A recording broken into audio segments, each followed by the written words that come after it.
कबीरदास का एक बहुत पॉपुलर भजन है, चदरिया झीनी रे झीनी। तो झीनी मतलब सफ़ेद, और सारी चादर शुरू में सफ़ेद ही होती है, धीरे धीरे उसमें रंग चढ़ाए जाते हैं। ये बहुत दार्शनिक सी बात है ही, इसको कहा ही इस लहजे से गया है। और हम लोग यहाँ पे इस वक्त एक मिनी पावरलूम फैक्ट्री में हैं। ये नौगांवा सदात ज़िला अमरोहा में है। और हम लोग ये समझेंगे कि एक चादर झीनी होती है, वो बनती कैसे है और फिर उस पर रंग कैसे चढ़ाए जाते हैं, वो राम का रंग हो या पीला या नीला रंग। नमस्ते, मैं आयुष हूँ। मुझे सौरभ द्विवेदी ने ये सिखाया है, किसी वीडियो की ओपनिंग अच्छी दे दो तो आधा काम वहीं हो जाता है, बाकी आधा काम उस वीडियो में आपको इन्फॉर्मेशन देकर उसके साथ जस्टिस करना होता है।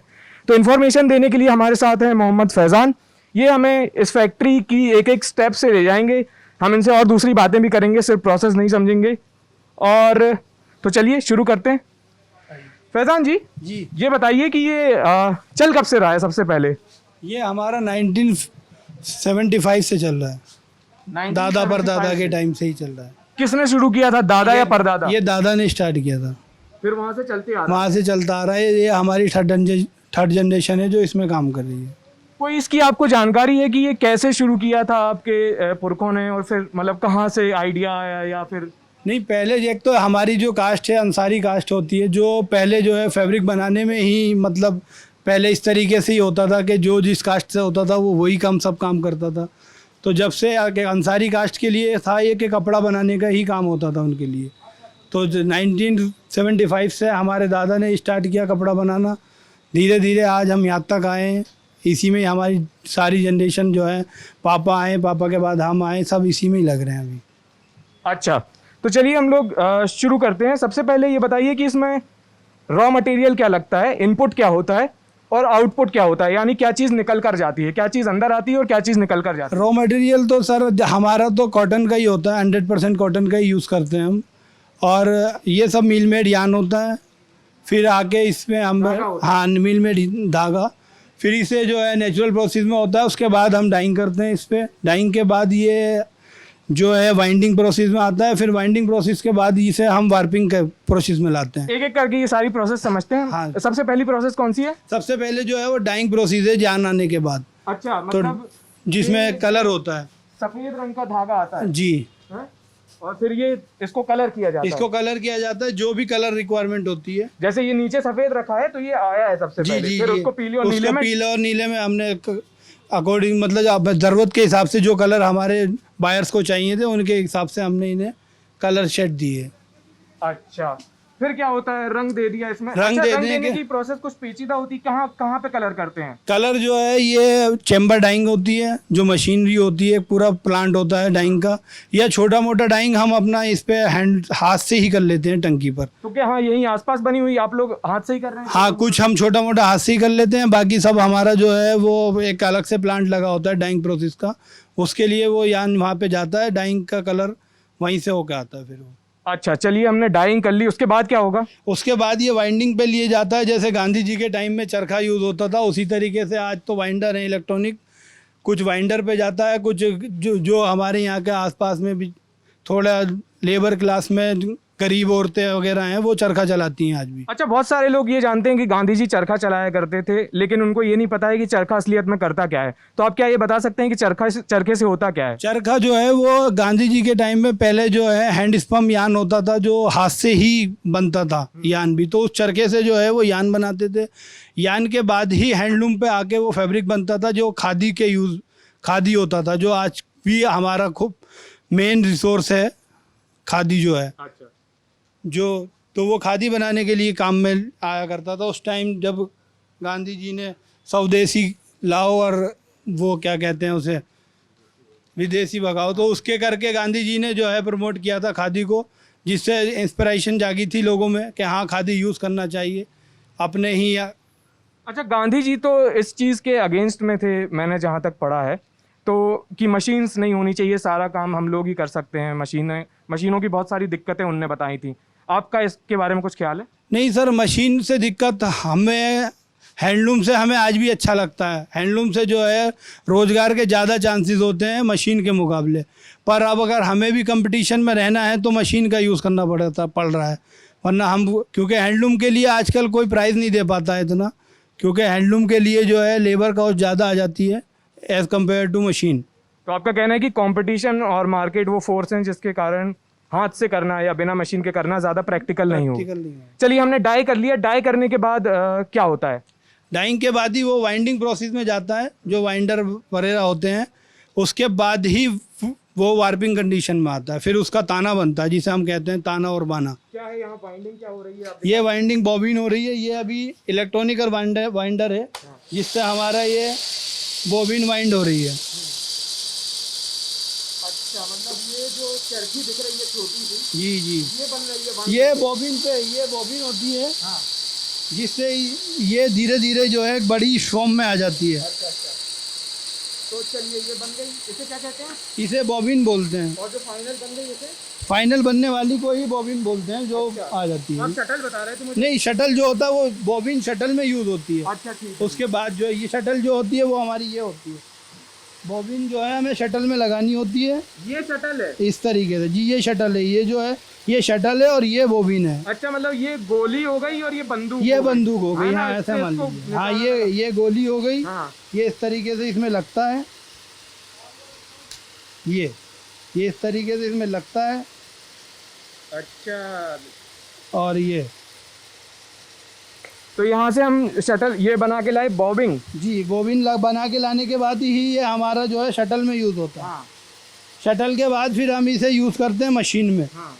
और फिर उसके बाद ये मशीन चल रही है हमारी। बताइए जरा। ये मशीन से कपड़ा बन रहा है, और ये शटल जो है वाइंडिंग प्रोसेस, ये जो है हमारा वाइंडिंग प्रोसेस के बाद जो है वार्पिंग प्रोसेस के बाद जो है उसके बाद जो है ये हमारा वेफ्टिंग प्रोसेस है, मतलब बाना जिसे कहते हैं हम। ये बाना जो है इसमें डल रहा है। एक मिनट थोड़ी देर मशीन को रोक लेते हैं और आप ताने और बाने के बारे में कुछ समझा रहे थे। हम सब ने सुना है ताना बाना, यहाँ ताना बाना कविताओं में खासकर साहित्य में बहुत यूज़ होता है, लेकिन हम यहाँ पर टेक्निकली समझना चाहेंगे कि किस चीज़ को दरअसल ताना कहते हैं और किस चीज़ को बाना कहते हैं। तो हमारे दर्शकों को समझाइए ज़रा। ये मशीन के जो पीछे से जो बीम लगा हुआ होता है वो हमारा ताना होता है, और जो शटल में यूज़ होता है वो हमारा बाना होता है। तो बाना हमने वहाँ पे बना लिया। अब बाना वाइंडर से बन गया, और उससे पहले ताना जो है हमारा वो वार्पिंग मशीन होती है। कहाँ पे वो? आइए मैं दिखाता हूँ। चलिए वार्पिंग मशीन देखते हैं। तो दो पैरेलल प्रोसेसेस चलती हैं, वाइंडिंग और वार्पिंग। वो फिर इस मशीन में आती हैं, और जैसे ताना और बाना आसान भाषा में कहते हैं, और वो दोनों साथ मिलकर फाइनल प्रोडक्ट यानी चादर बनाती हैं। इस केस में वाइंडिंग मशीन है। ये वाइंडिंग मशीन जी, क्या है इसकी प्रोसेस? इसकी प्रोसेस ये कौन से हम इसे ताना बना रहे हैं, एक एक धागा जोड़ जोड़ के इसमें बहुत मल्टी धागे लगा रहे हैं, जिससे कि 2000-3000 धागे तक लगते हैं इसमें। अच्छा, यहाँ पे थोड़ा सा ऐसे मोटा वाला ये रिंग है धागे का, जी है ना? जी, धागा तो वही है डाई का। हाँ, डाइंग करके वो वहाँ जो, पे पतला वाला रखा हाँ, था वो थोड़ा। पतला वाला जो है वो उसके बाद जो है पतला ही हो जाता है। जब ये रिंग यू धीरे धीरे ये वाइंडिंग मशीन वेफ्टिंग वाइंडिंग मशीन पाएगा तो धीरे धीरे ये पतला ही होता चला जाता है। तो ये ताना बन गया। ये ताना बन रहा है अभी यहाँ ये ताना बन प्रोसेस रहा है। में ही। वो बाना हमने वो बाना मशीन में जो डल रहा है वो जो बाना शटल में होता है, डाली जो थी, वो शटल बाना था। वो बाना था। चलिए वहाँ पे वापस चलते हैं, फिर चलिए। देखते हैं कि ताना और बाना एक दूसरे में कैसे लगता है। हाँ।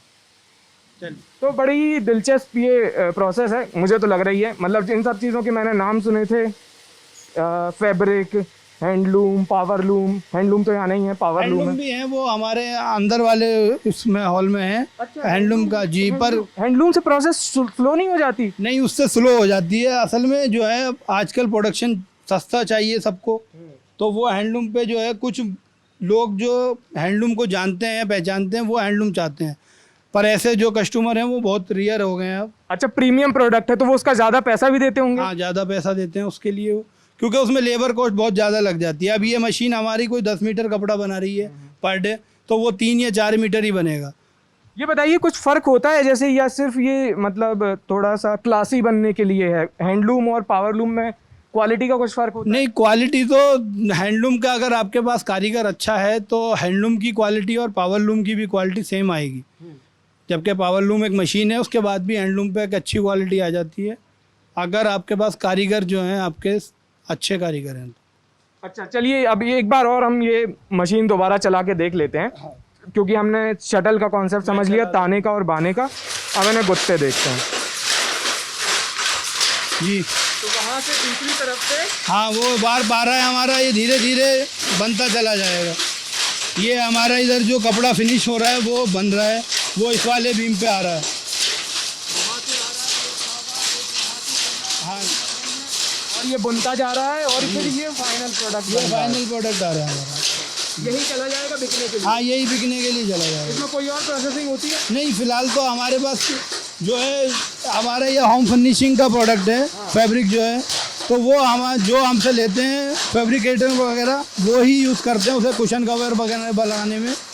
तो वो हमसे वापस इसका कुशन कवर बनाते हैं, टेबल कवर बनाते हैं, वो सब फिर प्रोसेस उनके पास चली जाती है। तो ये एक ही फैब्रिक से कुशन कवर चादर सब बना सकते हैं या अलग अलग डिमांड के हिसाब से आप अलग अलग अलग अलग क्वालिटी होती है, अलग अलग डिमांड होती है। आपको कुशन कवर के लिए अलग फैब्रिक चाहिए होता है, टेबल कवर के लिए थोड़ा अलग चाहता है, वो अब कस्टमर की रिक्वायरमेंट होती है। पहले से वो कस्टमाइजेशन कर देते हैं मशीन में कि ये चीज़ हमें चाहिए, उसके लिए हमें जो है धागा जो है वो काउंट वेरिएशन होता है। इसमें एक काउंट होता है धागे का स्पेशलाइजेशन के लिए, जिससे मोटा पतला काउंट होता है धागे का। अच्छा, चलिए इसे बंद कर देते हैं, कुछ और बातचीत करते हैं थोड़ी सी। मेरी दिलचस्पी प्रोसेस और इधर उधर की राजनीति को समझने के अलावा थोड़ा सा लोगों को समझने में भी है। जी जी। तो मैं थोड़ा सा आपको समझना चाहता हूँ, आपके काम करने का तरीका समझना चाहता हूँ। आपको ये सब फैक्ट्री और ये सारी चीज़ें पुरखों से विरासत में मिली। विरासत में मिली। तो पहले तो ऐसा होता रहा होगा कि शायद हैंडलूम ज़्यादा होता होगा, फिर धीरे धीरे मशीनरी आई है। पहले हैंडलूम पे ही होता था सारा काम। हाँ। और जो खादी वगैरह है वो आज भी हैंडलूम पे ही बन रही है। हाँ। पावर लूम पे नहीं बनती है, और पावर लूम वाली लोग लेना भी नहीं चाहते हैं, वो हैंडलूम वाली ही यूज़ करते हैं खादी। तो धीरे धीरे ये सब मशीनरी आई हैं, अभी ये पावर लूम आ गई, इससे ऊपर सटलेस आ गई हैं। तो कंपटीशन के लिए हमें भी ये यूज़ करनी पड़ती है, वरना फिर वही बात है, हर आदमी को सस्ता चाहिए। अच्छा, पुरानी पीढ़ी जैसे नई पीढ़ी के लोग ये देखते होंगे कि नई नई टेक्नोलॉजी आ रही है, उसके हिसाब से हमें नया बदलना पड़ेगा। लेकिन जो पुरखे होते हैं जनरली ऐसा होता है कि वो कहते हैं कि नहीं भाई, जो चल रहा है उसी को चलने दो, क्योंकि वो उसमें सिक्योरिटी महसूस करते हैं।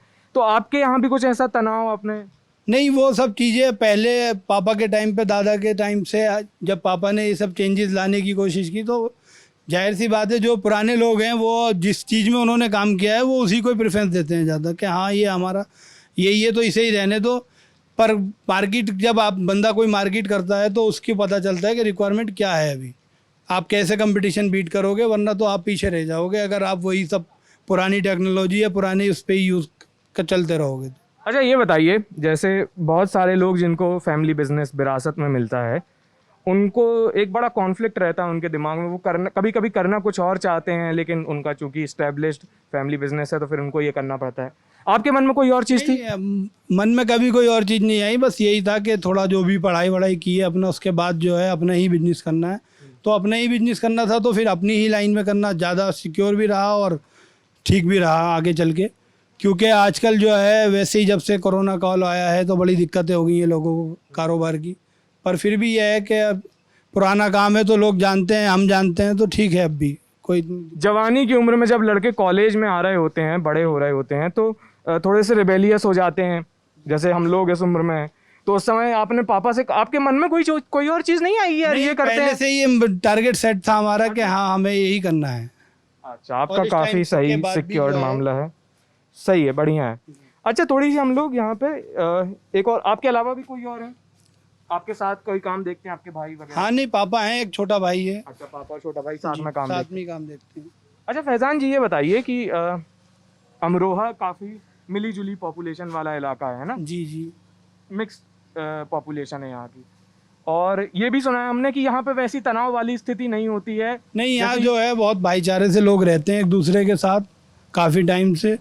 कभी अमरोहा डिस्ट्रिक्ट में आपको ये सब चीज़ें नहीं मिलेंगी, और ये सब जो है हिंदू मुस्लिम ये सब यहाँ नहीं चलता है।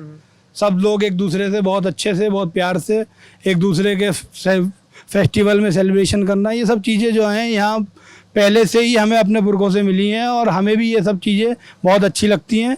और यहाँ जो है लोगों में ये सब चीज़ें नहीं है कि ये हिंदू है मुस्लिम है, ये सब चीज़ें यहाँ नहीं चलती हैं। अच्छा, जैसे कुछ दिनों पहले हम लोग सहारनपुर में थे, सहारनपुर की भी ऐसी ही डेमोग्राफी है, लेकिन वहाँ पे ऐसा माहौल नहीं था। सहारनपुर में लोगों की ये शिकायत थी कि लोगों के दिमाग में जहर भरा है, अलग तरीके से लोग सोचने लगे हैं, ये सारी चीज़ें।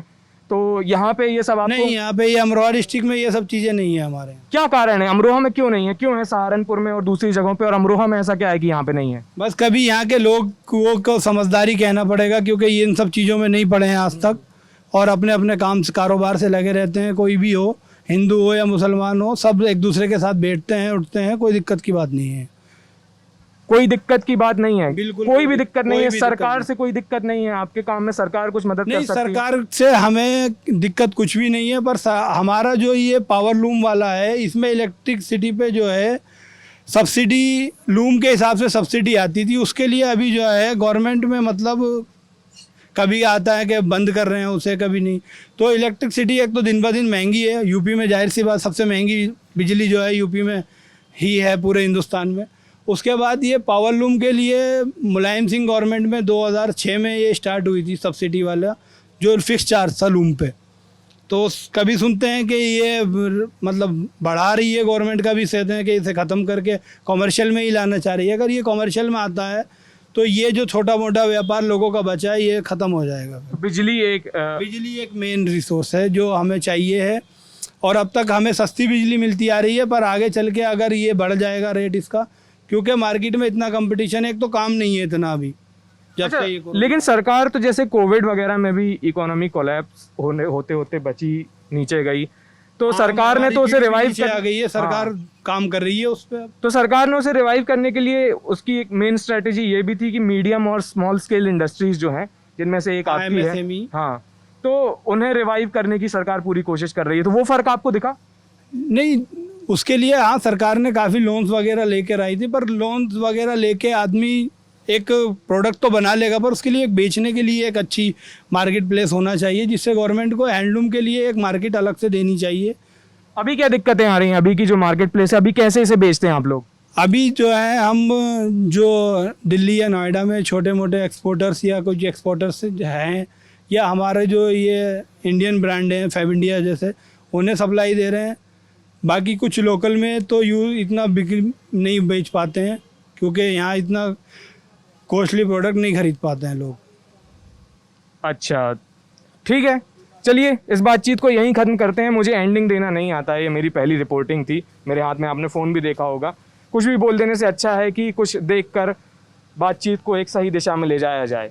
तो इस बातचीत को फ़िलहाल यहीं ख़त्म करते हैं। देखते रहिए दी लल्लन टॉप।